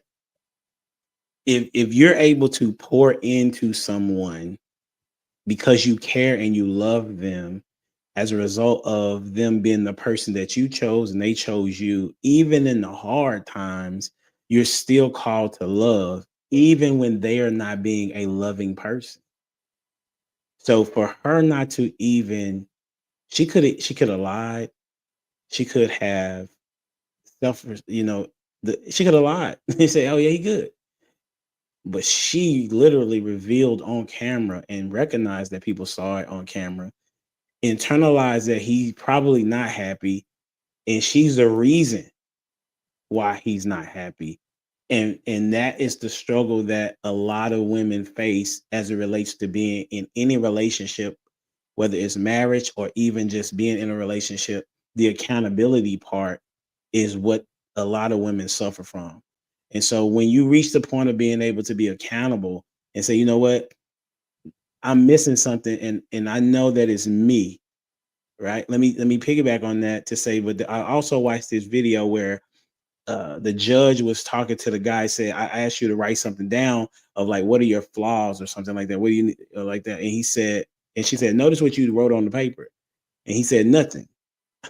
And she's like, what do you mean you wrote nothing? He said, well, I know I'm not perfect. And the judge was like, I think Judge Tolliver, she said, well, you should at least know what you need to work on, and you should write that down. So individuals that believe that they have nothing to work on cannot be improved. And those are the individuals that should not be in a relationship. So yeah, what you got? HD, I love what you said. I'm gonna take the baton and run from there. So in our culture, men are raised to be criticized. If he's on the football field, pick it up, run faster, hit harder, tackle, quit crying, get up, do your work. Women, you're a princess. Come on, you're an angel. Be soft. You're a girl. You're beautiful. You love. If somebody doesn't see your worth, girl, he's not the one for you. Screw everybody who doesn't see. So men are so self-awareness is what Humble Dad is speaking to, is cultivated in boys at a young age. Self-awareness is, women don't often get this until either they're no longer as attractive as they used to be, or something in life happens that forces them to have to learn the emotional skills necessary to relate to other people. And this is just real stuff, fellas. Tell me if I'm wrong with this. This is just real stuff. Men get that lesson very early on in life, and women, if they don't have an active father or some man who is working on their emotional foundation, they don't get this lesson in life until they're forced to. And so what happens is that mindset gets married. And when I saw that clip the first time, I saw it through the lens of, this woman is just selfish. Like, she's straight up selfish. Like, that's the kind of woman I would see, and I would say, leave her alone, because she will ruin you. But it speaks to a deeper issue. Anytime somebody can go on a podcast and not know their person, you don't know him because you don't know you. Because we can only treat people like we treat ourselves. So if you are married to someone you're supposed to be one with, and you have no idea the state of where that person is, it's because you don't know you. And sometimes the ignorance of our own selves and what we don't know, and the deficiencies in our character, are often obviated in how we treat other people. So I can guarantee you, if she's not aware of her husband's happiness, she can't be a happy woman. And this is why every man must get a woman who is mature, who is emotionally stable and sound. Because if she's going to be your helpmeet, she can't help you with your lows if she doesn't understand her own lows. She cannot encourage you if she doesn't know how to sit in discouragement and know how to overcome and deal with that. She can't make your life happy if she has no idea what true happiness is. And we're not talking about the acquisition of materialistic things. We're talking about the state of heart, the peace that God gives, the joy that derives from knowing that you belong and that you mean something beyond what you wear, what you have, and what you look like. So to me, her response spoke to a much deeper issue. And I think that this is what a lot of men deal with. And we deal with it because we are built to love. If a man says he loves you, it takes a Herculean effort to get him to stop. And most of the time he doesn't. A man could divorce a woman and still love her years later. And the only reason he had to divorce her or leave her is to protect his own sanity. You see what I'm saying? So I think women like this can do so much damage that it'll take 2 lifetimes for a man to recover if he doesn't allow God to heal it, because women carry that much weight. And so to me, a woman who is emotionally unstable is like a machine gun with a hair trigger with somebody pulling it, not realizing the power that they hold. So I encourage all women, be emotionally responsible so that you don't go on a podcast and somebody asks you about the happiness of the one you're one with and you can't respond. Well, she did respond. She responded in silence and a tantrum. Dwayne, what you got? If you want a definition of contempt, that would be it. What you witnessed. So the Gutman Institute, the 4 horsemen of the apocalypse pertaining to marriage is criticism, contempt, defensiveness, and stonewalling. You see those inside of a relationship, divorce is imminent. So with that, you saw the look in her face. The look in her face was contempt. She did not care about his happiness. But what she did care about was her being exposed for it. And then you saw the attack.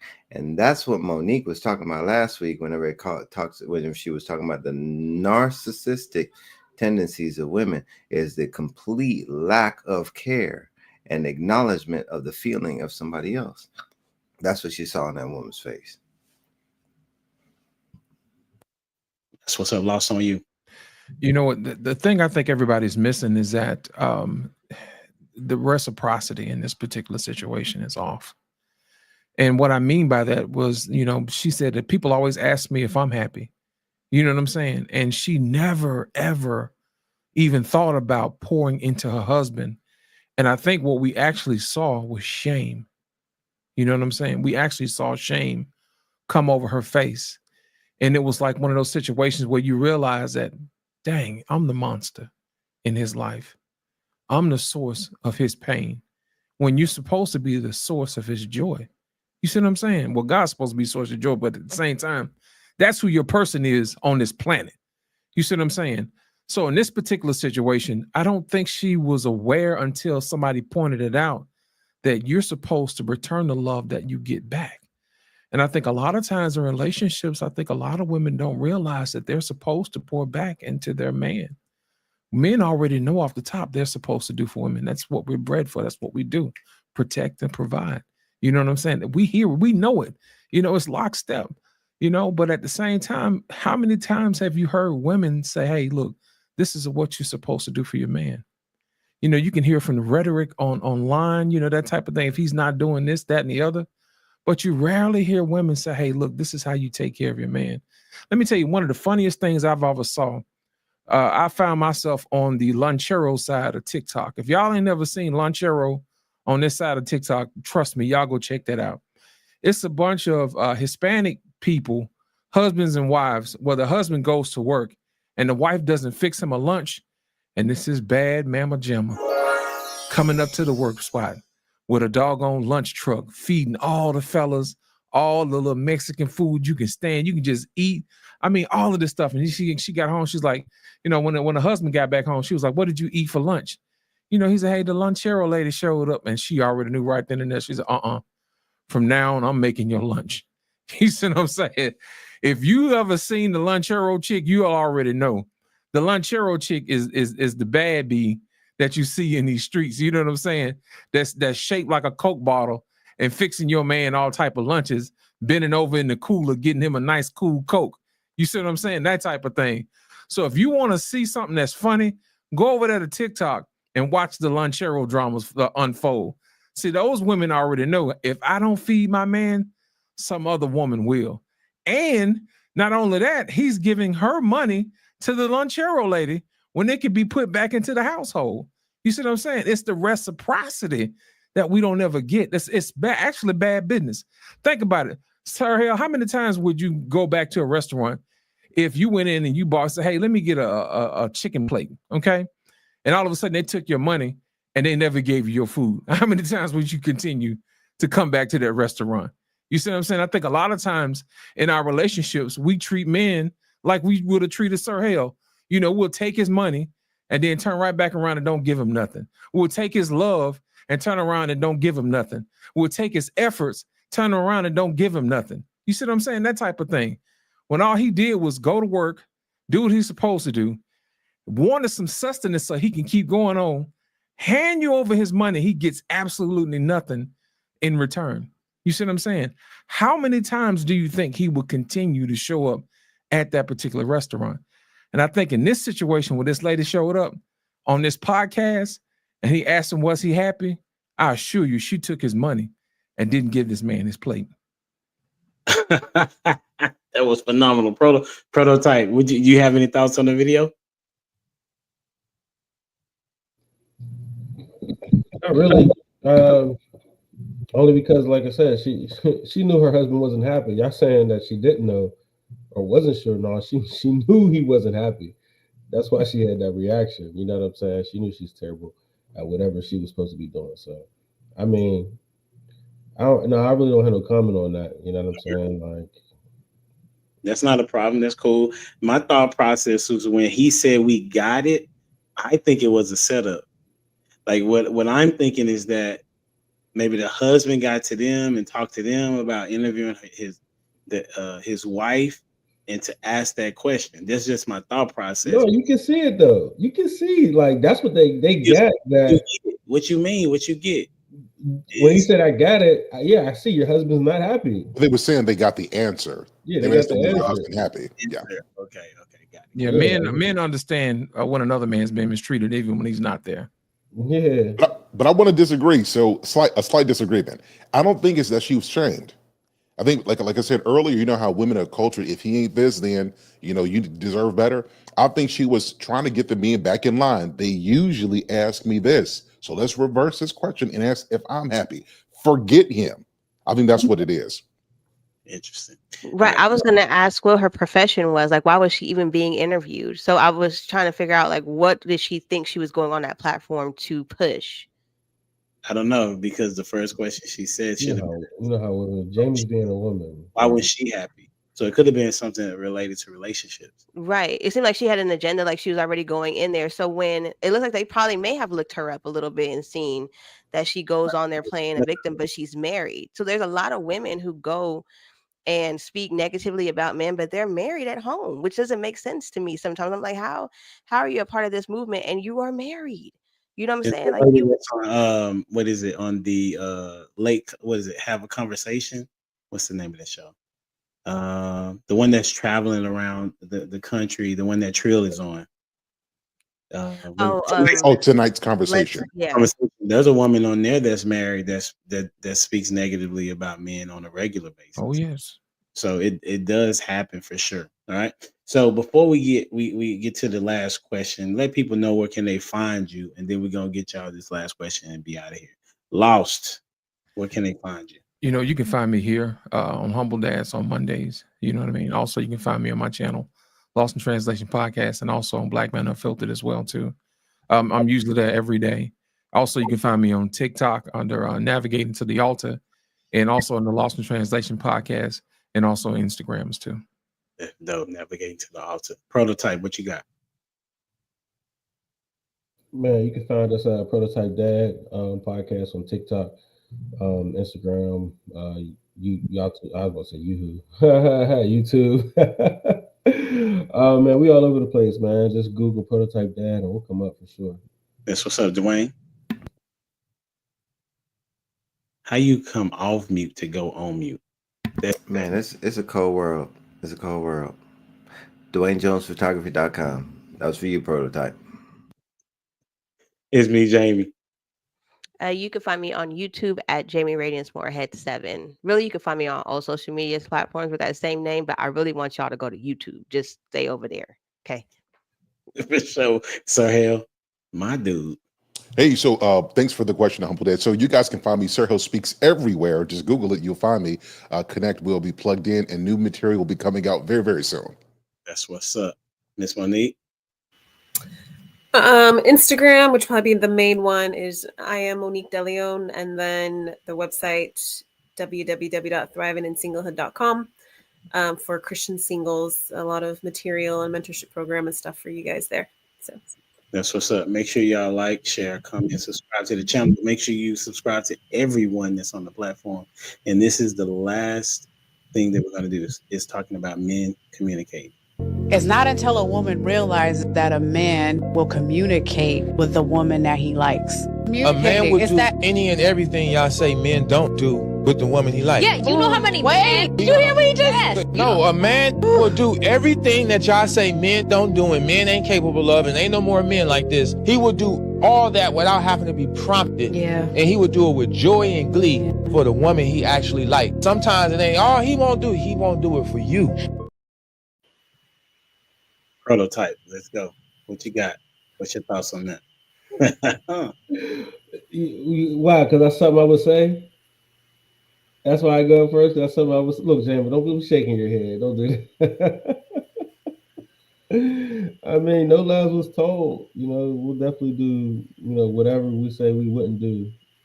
I mean, the duality thing. You understand what I'm saying? Like a lot of the times, men are trash to you because they want you to push them away. We want to be good guys for real. Like, you know what I'm saying? And we be confused. Like, dang, she's still around. I don't give her anything. She's still around. You know what I'm saying? And then we can't get the girl we're actually treating good. She's dogging us, and then the girl we treat bad, she sticks around. It's so confusing, man. But it's the way the world works. Who you got next? I want one more caveat. Go ahead. You know what advice I gave my 15-year-old today? I don't. I said, never call a pretty girl pretty. Facts. Tell them why.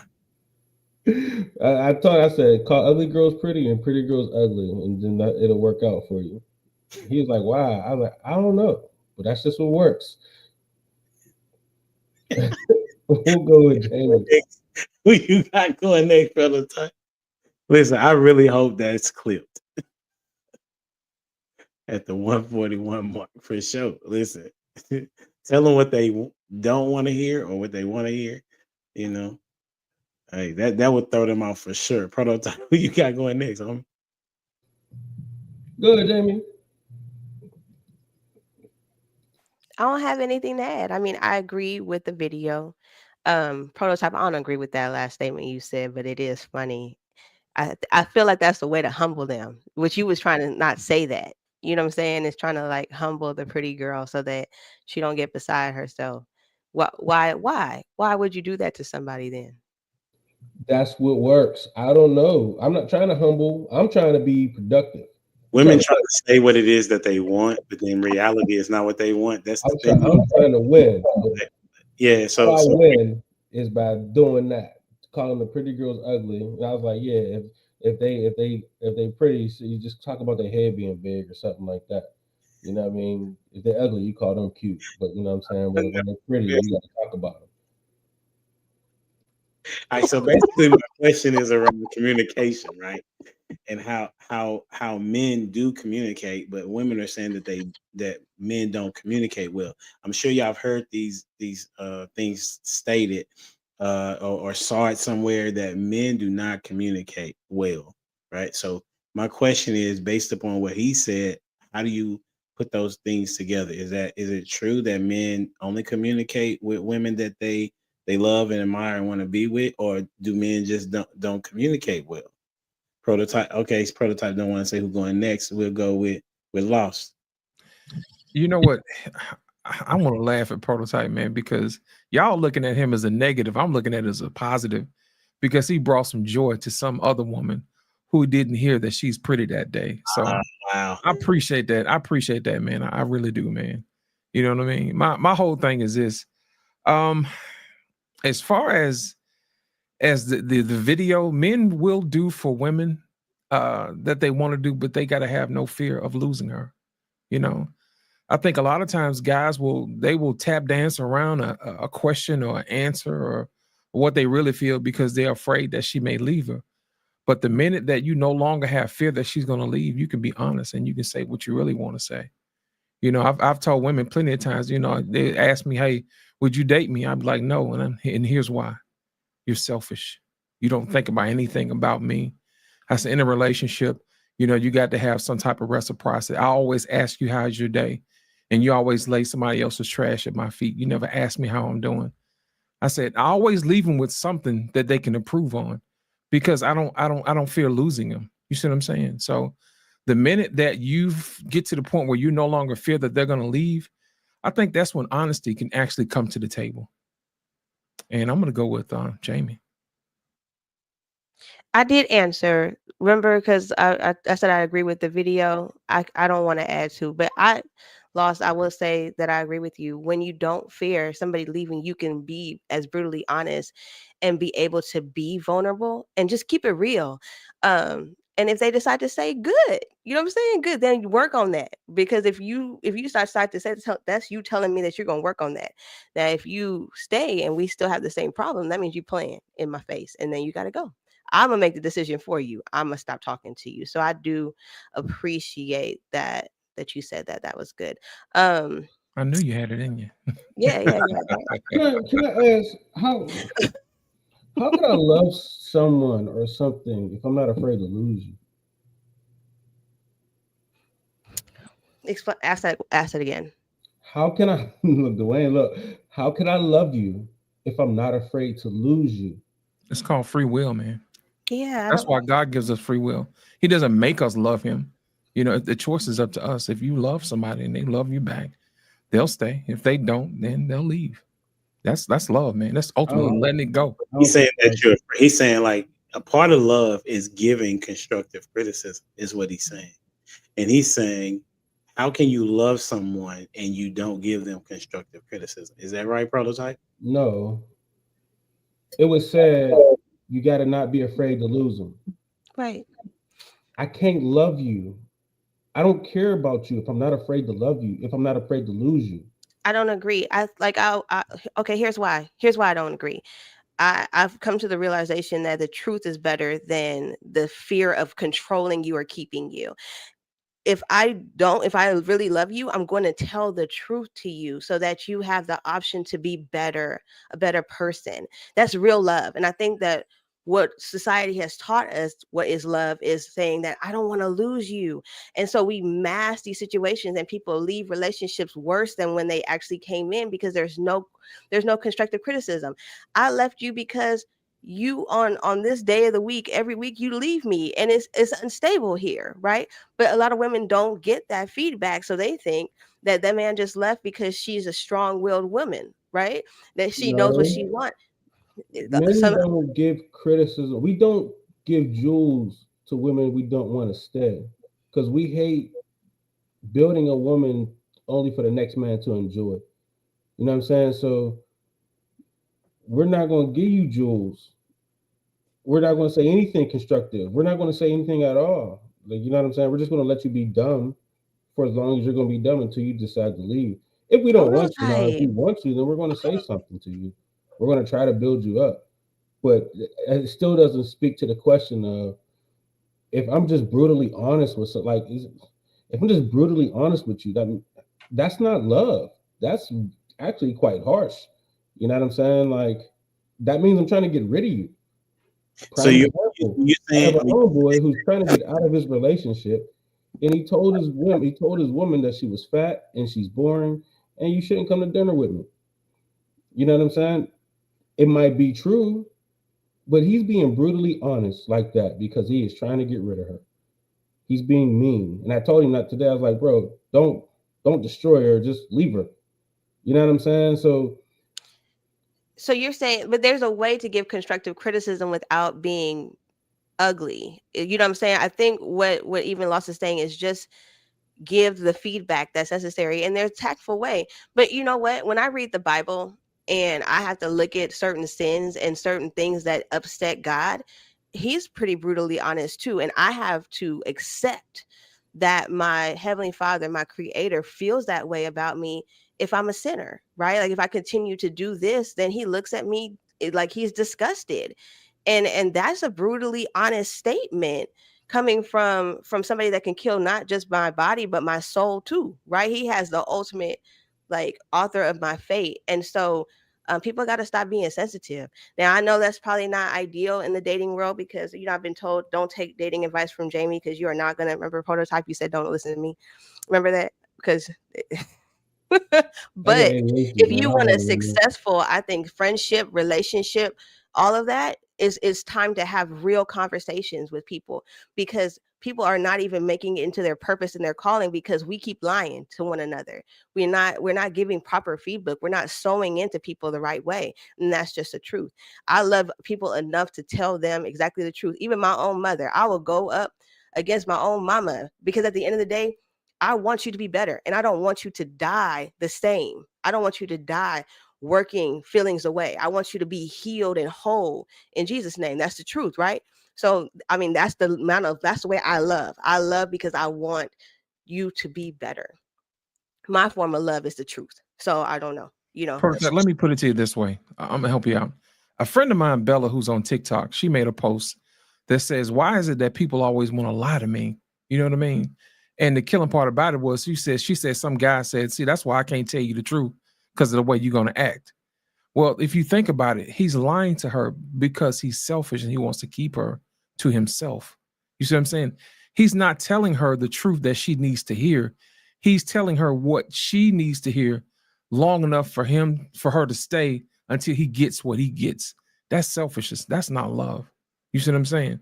So if you tell somebody the truth and they react negatively, then hey, it is what it is. But you still got to trust people to handle their emotions. You know what I mean? Based upon information that you give them. You can't control somebody else's emotions by lying to them. They're not going to trust you. In all relationships, good relationships, the foundation is trust, and it's not built on lies. That's good. Monique, let me get you in here. What you got? Communication as it relates to how men communicate. What's your thoughts? I honestly think that men are good communicators. I just don't think women want to receive how a man communicates, and they want him to communicate in the way a woman communicates. And then they get upset at men for being honest about something. And I think that is why men tend to retract and not communicate, because she doesn't know how to handle the manner in which he's saying. And also, I don't think women ask the right questions either about things. So, because I talk about this stuff in like my mentorship program, and oftentimes it's like men think differently, typically, than women do. And so therefore he's going to give you the answer of how he processes and how he thinks. But a lot of times women don't want to receive that because it's not how they think. Because then you hear women saying, I can't believe that. No, you think that way? That's ridiculous. But instead of going, okay, that's how you see it. So I think oftentimes men actually are good communicators, but we just don't want to hear it in the way they're communicating. And we don't ask the right questions either in certain situations. And, but I think obviously I do agree with the video that a lot of times when it is a woman that he really does love and has interest in, yes, he will be more open and he will express more things. That's what's up. So, Hale, what you got? Okay, so I'll wrap this up in just a couple seconds, but it's a lot to unpack here. So, the video talked about how a man will do certain things with the woman he likes. So, fellas, we gotta give the ladies some truth. A lot of ladies think that because a man thinks you're attractive, that he likes you. Those are not the same things. We could think that you're the most finest, elegant, thick thing out there. Don't mean we like you though. When we like somebody, so men are like masculine men are always, we have this scanner. Like we're scanning and we're assessing danger everywhere we go. So if you're ever with your boyfriend or with your husband, dads, you know what I'm talking about, you got your kids, you are always assessing whether or not there's danger. Even when your wife and kids are just having a good time, you are always on the lookout. Well, we don't just do that in terms of the world. We look at the danger in terms of, if we share certain things with you, is there a risk that this can blow up in my face? Is there a risk that this can be misconstrued and she hears through her triggers and not hear the truth that I'm speaking to her? So we're always scanning whether or not, is it danger? Is she safe to say this? And if we deem that you're not safe to be told the truth, we'll tell you, but we'll filter and we'll I forgot the language, but it's sort of like the transparency is going to be directly correlated to your maturity. Like, so the more mature you are, the more transparent we can be. The less mature you are, the less transparent we'll be, because we are always, assessing whether or not it's dangerous to tell you the truth or not. And when it's a woman we really like, we go into a mode where we want her to be her best, because we no longer see her as someone else. We see her and us as one. And so if it's escalated to the place where she's important enough, she represents us. So we've got to give you the truth. Like, we've got to be open and honest with you, because you are now a reflection of me, and I love you like I love me. This is what the Bible talks about, men have to love their wives like Christ loved the church. And then he goes on deeper to say that, you have to love her like you love himself. Is because I see you like me, and there's a certain standard that I live by, and I want you to live this way as well. Most women would see that as he's trying to control me. He's trying to control what I do and how I think. And it's like, no, you want to see how a man thinks? Look at how he treats you. If he doesn't have a standard for you, he doesn't have a standard for himself. And if a man does have standards for himself, he becomes much more meticulous in his communication to you, because not only your soul, but your purpose becomes important to him. And you don't reach purpose and fulfill potential by niceties and saying what you want to hear. Sometimes you have to give the honest truth in a way of love, but with sternness, depending on the maturity of the woman, because sometimes our women can go into the femininity and start crying and get emotional and don't want. Now listen, my wife is on here. Now listen, wife, I'm about to say this. I still want dinner. Now I'm putting it out there. So today she's gonna kill me when I tell this. She's gonna kill me. So today we got up. Everybody's out for the holidays, right? Thanksgiving is coming up Thursday. Now I'm still working. And so we were, I'm sorry, y'all. So we got up today, and we always ask, what you got going on today? And I always ask Babe, what you got going on? She said, I'm gonna do this, I'm gonna get this cleaned up, I'm gonna do that. My wife suffers from an addiction that nobody knows about. I'm gonna say this on national television tonight. She suffers from shopping. Every time there's something that comes out, if TikTok says something is out, she's ready to go shopping. It's an addiction, and I'm trying to get her some help for this, but I haven't been successful yet. And so, so she was online, and she saw these signs, and it's a particular place where it's got all the stores. And if she loved to go to different stores, she's creative. And she said, Babe, I'm getting ready to go out for an hour. I said, oh, hold on, babe. Like, what's going on? You said you was gonna take care of this. I mean, through a whole fit. And then she said, baby, you hurt my feelings. And I looked at her, and I just smiled. I took her by the face, I kissed her on the cheek. And I said, I know, babe, I know sometimes it's hard to hear now. And then she started crying some more. And I say that to say, I learned that sometimes it's how I said the right thing. No, you said you was going to get some stuff done. So you take care of this, babe. And it's not because I was controlling, but this is what we do. If you say you're going to get something done, or I say I'm going to get something done, hold me accountable. And it's the way you do it. Right. So it's the same thing with me. I'm finishing up a degree. And so I got this aggressive goal. She holds me accountable to what I want to do. And it's the way you do it. I say this to say, when somebody loves you and they really care about you, they're going to give you the truth.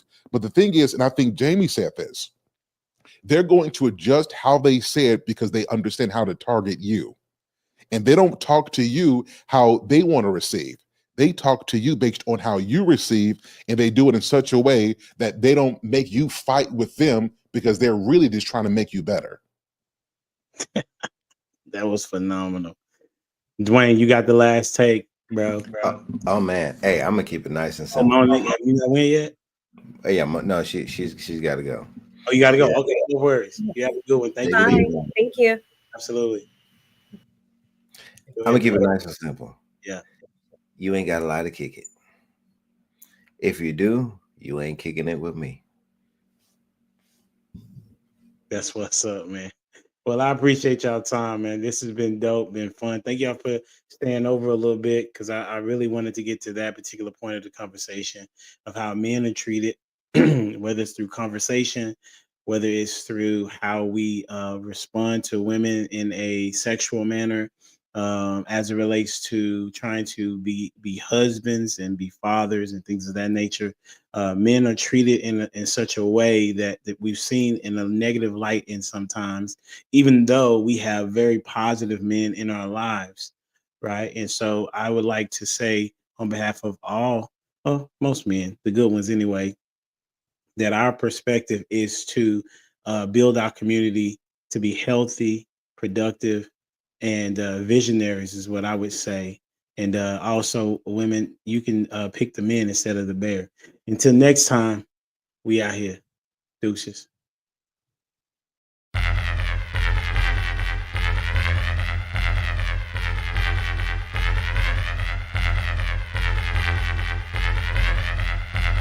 The boy is dangerous.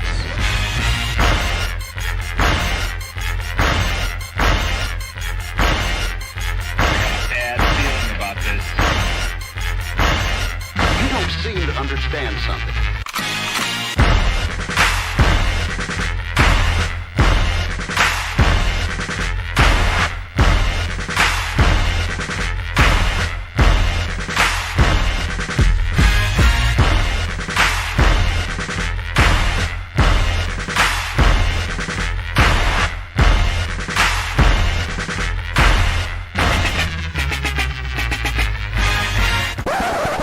The thing that I like most about being a dad is that I see that I'm about to impact the world.